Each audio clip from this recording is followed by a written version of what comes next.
All right, it says it's recording. Perfect. Cross our fingers, right? Okay.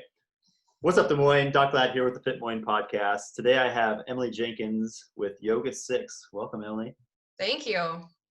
So, Emily, the goal of this podcast is to highlight people and businesses in the Des Moines or in the health and wellness community throughout the Des Moines metro, so that we can all learn, grow, and continue to live a long, healthy, and active lifestyle.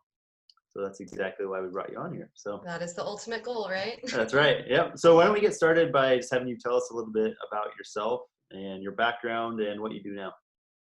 Yeah, I'm born and raised in Iowa, of course. Good Iowa girl. My educational background is actually in psychology. I spent my undergrad doing that work and even went on to grad school for it for a while. I always knew that my goal is to help others, to be happy, to be expressive, to live their best lives. And like a lot of people, when you're young, you don't know exactly which path is going to lead you to that end goal. So I tested it out. Realized very quickly that I'm a sponge of emotions. I sucked it all in, and I thought, okay, well, I know this is the eventual goal, but I got to find a new path. So that temporarily sidestepped me into a very boring job in HR. But while I was doing that HR work, that's when I started teaching group fitness and kind of just started diving into that realm. I've always been an athlete, and exercise and fitness has always been a part of my life, but that was the first time I was able to be the leader of a class. And slowly as time went on, realized that I had a bigger goal, a bigger way that I could help people if I dove into that full time. And so fast forward to a lot of months of just scrabbling, trying to get as many clients and classes and things as I could, furthering my education. I dove into all of these additional classes and finally was able to make it a full-time job, which is for anybody out there who wants to do it, you can. It sucks, it's hard, but once you get to it, it is amazing. So it's worth it. Yeah. How'd you make that jump from being in HR to starting those classes, start teaching those classes? Yeah, so I mean, I had this great love for fitness, my personal life. I loved teaching. And so it had always kind of, been there in the back of my mind as something I wanted to do. And then just from a personal note, in 2019 or 2018 to 2019, I had a lot of personal loss. Unfortunately, went through, several people very close to me passing away. And it was kind of from this place of grief that I looked at my life and thought, "Whoa, boy, I am not fulfilling my duty here, working this HR job." And snap it. It was just that was enough of like, oh, hey, you've got this one life to live. You're not gonna waste it. You've got these talents. And so I just dove. Honestly, it was a very like, I'm gonna quit my job. Next day, quit the job, took the notice, and then started making phone call after phone call of people I knew in the fitness industry, anybody who would meet me for coffee, anybody who, like you, was one of them, anybody that I could just start, getting ideas from. And from that, it was, hey, you should talk to this person, you should take this class, you should get this certificate. Sure. So I was very blessed to have a lot of people kind of guide me into this. Sure. Yeah. So what got you from like the group classes to yoga?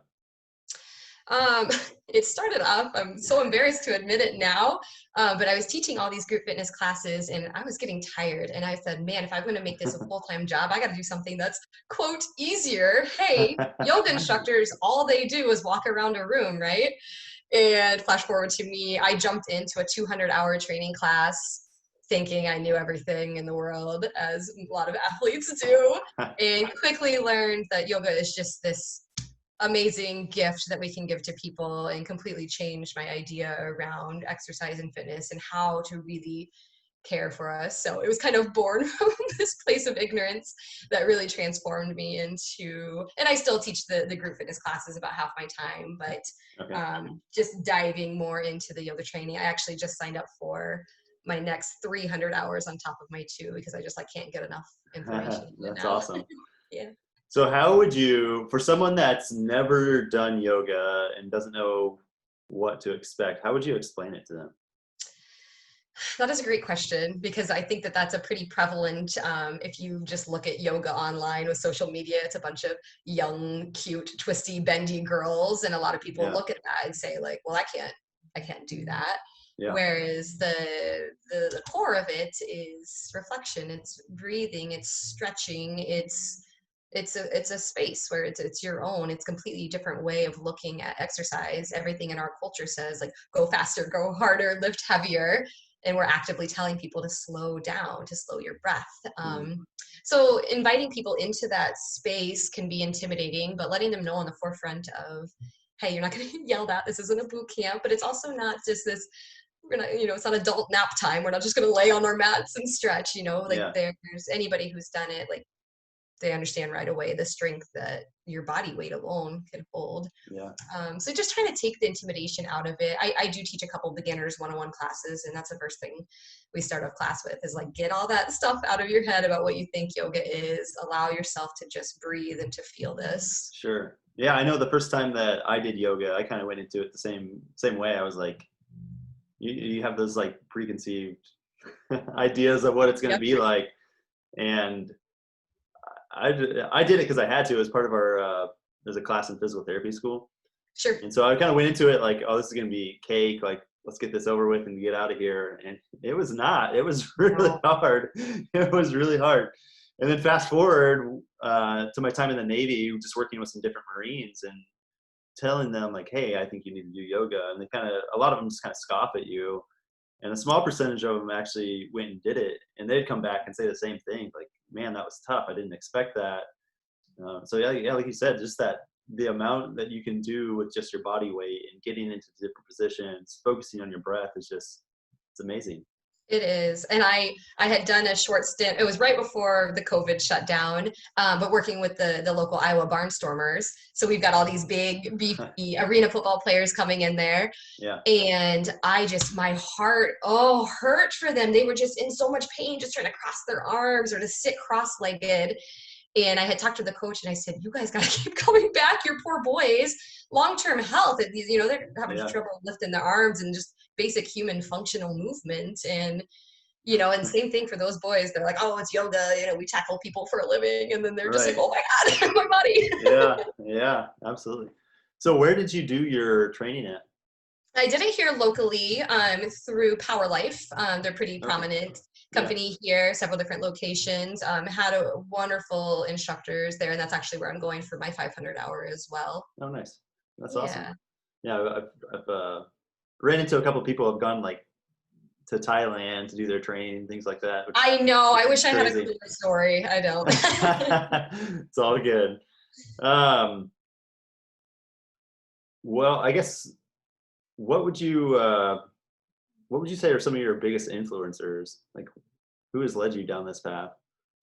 Yeah, I think definitely my family, just in general. I was very lucky that my parents had a very athletic mindset, so they coached me all through growing up, every sport. But even past that, like having that athletic background, just thinking of my grandparents and their generation, I come from a very long line of long living people. And to think about, I mean, our generation has our struggles, sure, but like they went through some stuff and then they still like maintain these very upright, strong bodies late into their 90s. And I think about them a lot of like, oh man, like they just had a different approach to things. And I think of just that gift that they gave me for me to be here, my parents, to be able to take care of myself and like kind of owe that on to the next group of people. Yeah, yeah. What how would you define health? Like, what's that look like for you? So I think the expected answer would be like this fitness, right? Like gotta get in there and exercise. And no, I think it all starts here. Like people who can first get their mental and emotional health right. Like that's the step number one. So many people that I work with, it's very like the aesthetic, right? Like I need to lose weight, I need to lose weight. Yeah, And I always ask them, like, what's gonna happen when you lose it? Like what right. changes, And then what? Yeah, and then they say I'll feel better, and so it's like, okay, let's reel this back in then. So currently you don't feel well, what's going on? We start to bring it back. So it's coming from a place of emotional wellness is the step number one, because again, pretty prevalent in our society is that to exercise and eat healthy is like a punishment, right? It's like, yeah. oh, I have to start exercising, my doctor says so.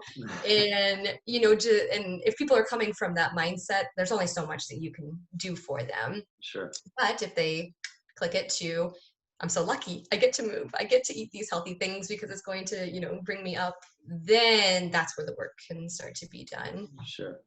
Yeah. Yeah, it's always finding their why, right? Like even from a physical therapy standpoint, like I get people in all the time with different problems, say like shoulder pain, and oftentimes it's really not the shoulder pain that brings them there. There's something more, right? Like they want to play with their kids, they want to throw a baseball, or there's something, you kind of have to dig like through those layers to get to that why and figure it out. So how does yoga in particular help with the mindset, and how do you uncover that why? Yeah, so yoga in general is a practice of drawing in, right? We get in, okay, you're in these four corners of your mat, the four corners of this room. Why is your mind out there thinking about what's for dinner tonight? Why are you thinking about what happened last week? Be here in this present moment. And by just allowing that sense of presence through concentration on your breath and the way that your body feels, it gives you the opportunity to think. I know that seems kind of silly, but so many people spend their entire day kind of reactionary. Next thing, next to-do list, go, go, go. They don't actually take the space or the time to think about those things. But when you're in a room where somebody's actively asking you to pause, Mhm. breathe, think, I mean, you could choose not to, I suppose, but I don't think you would come to class if that was the Yeah, right, case. right. And it's so funny too. I work with such a variety of people, and just this morning I taught my senior citizens, as I do twice a week, and they know exactly why they're there. They don't want to fall down. They want to play with their grandkids. They want to be able to reach up and grab the plate off the top shelf. Like I have no trouble with them. They're just so aware of their motivation for exercising, Yeah. and they're the most committed people by far. I know exactly who's coming to class every time we have it. But for the younger generation, or even just this like busy, monkey-minded group of people, you do have to dig a little deeper, and that typically does come from yoga. I'm sure you've been in classes where the teacher might theme, you might be presented with a question, a thought, an intention, Mhm. and again, people can choose not to. But if you're listening and you're there and you want to get the benefits, you start to actually think, okay, she's not just Right. asking these questions to fill space. Like, what can I do for myself? Yeah, yeah, absolutely. How would you say that COVID has changed things for either for you or for your clientele as well? Oh boy, COVID. God, just how many layers of the onion can we peel back? Right. Um, it was hard, right? It was funny. I was in the middle of a class when Governor Reynolds made the announcement, and I walk out of this class to see the owners of our company, and she's just like, "Go home. You gotta go home." Yeah. And I was like, "What?" She's like, "Yeah, something happened while you were in there. Go home." And it very quickly was, well, we can't stop, right? We have a duty to do. So Yeah. trying to navigate very quickly how to move yoga online, fitness online from our basement. So luckily we got back into the studio, but it was messy. Yeah. There's a lot of videos that are out there forever on Facebook that I am so not happy are out there forever.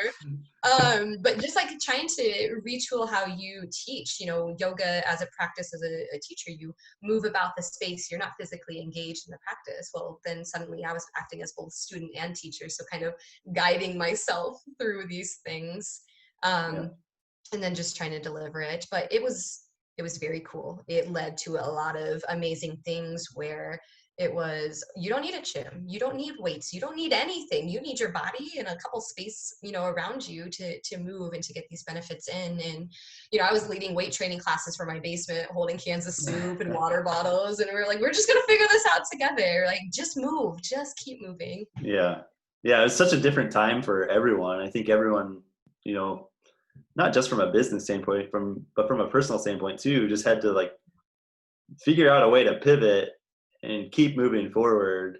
And I know that looked different for everyone. I mean, it was pretty rough for us there for a while too, Yeah, to be absolutely. honest. But yeah, there's definitely, I mean, there's things I'm doing in my business that I wasn't doing before. So I would rather COVID not be around, but there's definitely some positive aspects that came out of it.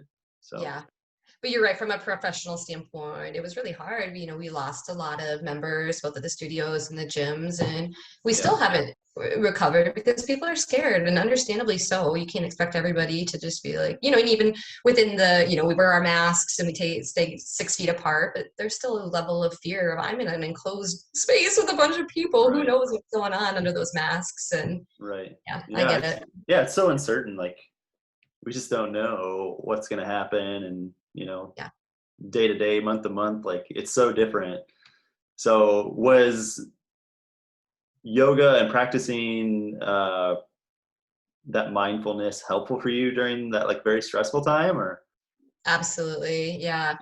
I'm just so glad that I had that foundation in place, and it is a choice, right? It's always a choice. But for me, it was just like, this is crazy. This has never happened before. What are we going to do? And it was like, what Yeah. are you going to do? You're going to really focus on your physical practice. You're going to journal. You're going to eat even better than you think that you should. All of these layers to help make sure that it doesn't teeter over. Yeah. Because, how many people this time has been so awful for them mentally, physically. People are unhealthy. They're stuck. They're inside. We're doing the very thing against what human nature is supposed to be. We're Yeah. meant to be big and outside and with people. And so I know for me, it was just like, exactly what needs to be done. You need to do all of these things to keep your mental health here. Yeah. Yeah. It's so difficult. I mean, even for myself, like the stuff I preach to people every day, but then, like you get into Yeah. that time period, like I didn't have to get up in the morning. So like actually sticking to a morning routine when I didn't Yeah. have to get up and I didn't have to journal, or I didn't have to go do my morning workout. It went from like doing my morning workout at 5:30 to like, well, maybe I'll get up at 7 or so and I'll do it then. And then that always led to, well, I'll do it in a little bit, and maybe I'll do Mm-hmm. it at lunch. And then, it just kept getting pushed back and back. And I definitely like struggled with the routine part, struggled with like diet. And it took me a while, honestly, to get kind of refocused and like back in that like groove of doing what I should have been doing this whole time. So for Sure. me, yeah, exactly, right. But for me, it wasn't necessarily yoga, but it was practicing like breath work and Yeah. getting back into now I can't even think what it's called. I have a high performance journal. That's what it's called. So Oh, nice. Yeah. yeah, so mapping out my day, like every morning, wake up, and that's the first thing I do. Map everything out, see what's going on, set my goals, the intentions for the day, working on just being present, especially when I'm working on my work, working on that. When I'm with my family, I'm focused on them, which has been a really struggle. It's been very hard for So me. important But though. yeah, getting back into that and just getting my routine down, and now we have a newborn, so we're trying to figure out That's right. our new. Congratulations. Thank you. But that it just adds one more thing to the mix, right? So now it's trying to figure out like our new normal on top of everything else. So it's tough. So I get where people are coming from and how they're struggling with everything. So Right. And it's a difference between like, I know what to do and what I do, right? Like yeah, we all know there's 1,000 resources everywhere for what needs to be done. And it is like hard work. And it seems so silly of, well, how long does it take to take 3 deep breaths? Or how long does it take to write down 3 things you're grateful for? And it's like, right. not long, but even longer if you don't do it. Yeah, yeah. Yeah. And they're so impactful too. Like it's just those small things that you don't think about all the time. But once you actually get into the routine, or if you fall off, like you really understand how beneficial they are. Oh yeah, I So, just my quick side story is Monday morning I was in the middle of teaching a class and the gal at the front desk came in and said, does anybody drive, this car? And I said, oh God, I do. What's going on? And somebody had come and smashed in the window, stole my oh, purse and all this stuff. And I I just dealt with it, whatever. And everybody said, like, you were very, very calm about this. And I kind of thought about it, and it just was a second nature thing of, I guess I am calm about it. It's just a thing. This happened, but gosh, you dial back a few years ago, or the majority of our population is just like reactionary. This happened. I'm upset. And yeah, but if you like you do, like take the time, these very little things, just take 3 breaths, write 3 things, your high performance journal, it leads up to situations like this where it's like, oh, I do actually have the skills now to handle this calmly. right. Yeah, it's all about that mindset, right? Like you could have easily, like, everyone would have said you're justified and like flying off the handle and being mad and upset, but What does what's that that get? gonna, yeah, what's that gonna get you? It's not like nothing. Your stress is gonna go through the roof for no reason, Yeah. and then you're still gonna have to deal with it, right? So Right, exactly. It's like, yeah, put it away. so if you can just pause for a second, take a couple deep breaths, and think like, all right, now what, and move forward from there. And that's part of what the high performance journal has in it. It has like a question like, what could go wrong today, and Yeah. how would my best self deal with that? And so it actually has you like think about That's different. cool. And so it's just kind of funny. So this morning, as I'm doing it, and I know I've got a couple podcasts to record, part of it was write down what could happen. Well, I could have some technology issues. Lo and behold, I did. Like, I didn't get my last podcast recorded like I planned. And so, like, what do? It stinks, but I guess we'll move forward. We're gonna re-record it and hopefully make it better the next time. So. Absolutely. And it's just the shift on and I thankfully like I called my parents and let them know what happened, and my dad posed the question to me of, he said, what was actually taken from you today?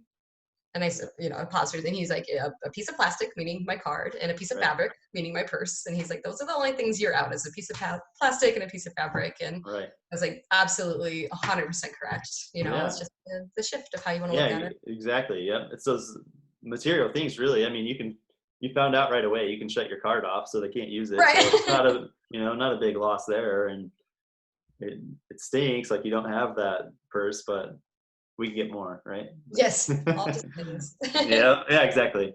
Exactly. What would you say makes a successful client or a successful yogi? How would you? Yeah. Well, I think it goes back to the for them to understand what they're actually there for.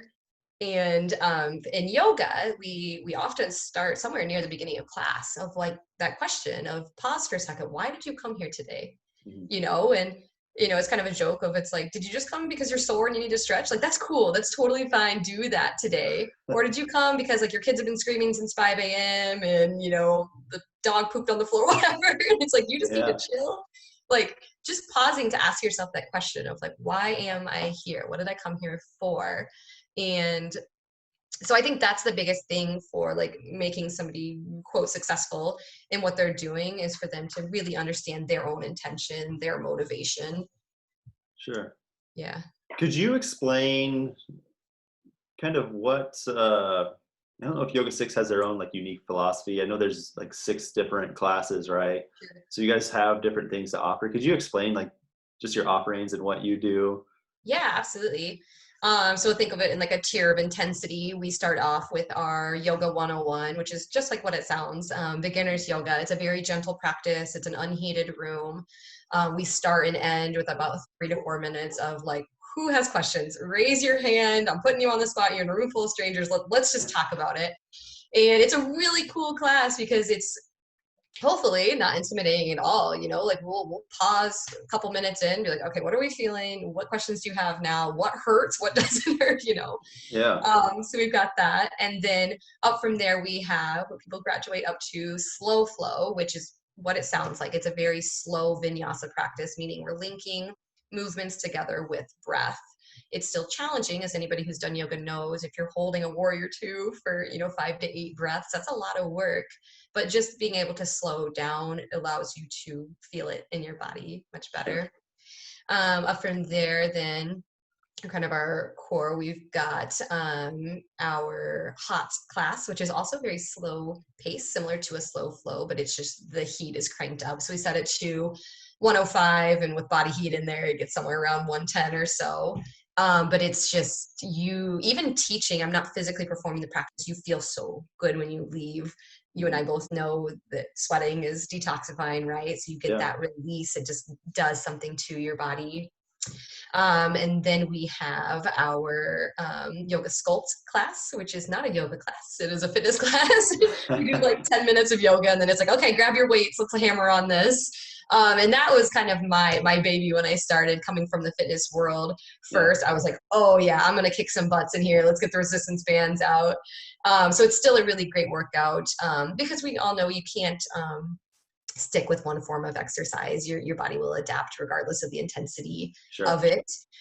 So that's a really good thing for people to like push them that next step further to pick up weights for maybe the first time ever.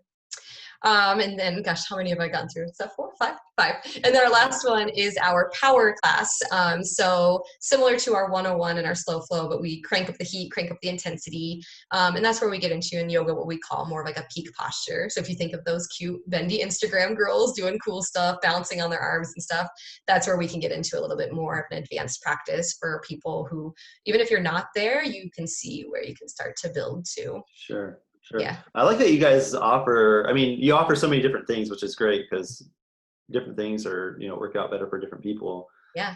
But that 101 class, especially, I think is really important. I mean, even for myself, like getting into new things that you're not so sure about, you don't know what's going on, that can be really intimidating, especially if what you have in your mind is that like flexible, bendy yoga.